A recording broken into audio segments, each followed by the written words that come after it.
Now, let's talk about direct disputes. So, if you're a furnisher of information, then there's also this requirement that you have to handle direct disputes. You see how it used to work is, let's say I'm a customer and I come in and I see something that's wrong on my consumer report.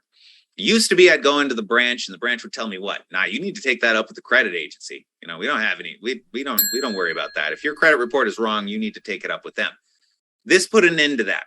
Okay. So if I'm coming in and I'm have a dispute as to the credit that you are reporting, so you're a furnisher of information, the information that you're providing is what I'm disputing.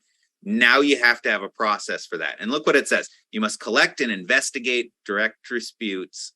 And so you must collect the information, collect that dispute, and then investigate it and follow the rules we're going to talk about in a little bit here. If that dispute relates to, look at A through D here. All right. So first off, consumer liability. So if it's a consumer who's coming in and it's my credit that I'm complaining about, then you have to investigate it. Terms of service. So the type of accounts, you say that I had a HELOC here, but really it was closed in. So it wasn't really a HELOC, something along those lines. Consumer performance. You said I was 90 days past due, but I was never 90 days past due, something along those lines, or any other information. That's the catch-all down there. So if I'm coming in and complaining about something that you're telling the credit reporting agencies, that's what's triggered here. But look at what's not covered.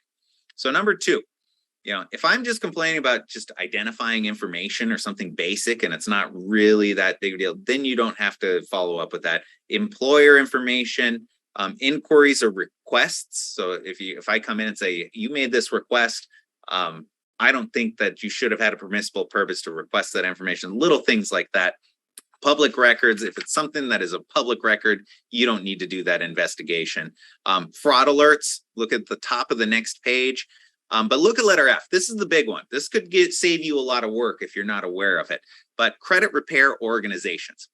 And you've probably heard of these. You've probably seen some of the letters that are out there. But basically, these credit repair organizations, they advertise on the web. And they say, hey, you got a problem on your credit report?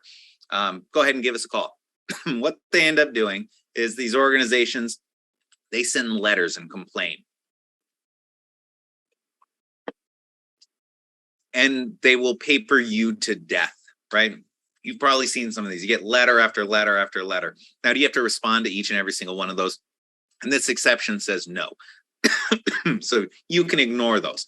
Now, what I would do, just because, first off, I don't want to get papered to death, but at the same time, I do want to respond to my customer if this is a customer. You don't have to respond, but what I would do is respond one time. Let the customer know, look, I've already investigated this. Your stuff, your information is just fine. I'm not going to respond anymore after this. Okay. And if it's coming from one of those credit repair agencies, you don't have to do anything else. You can put them all into the shredder after that point. Look at the other exceptions.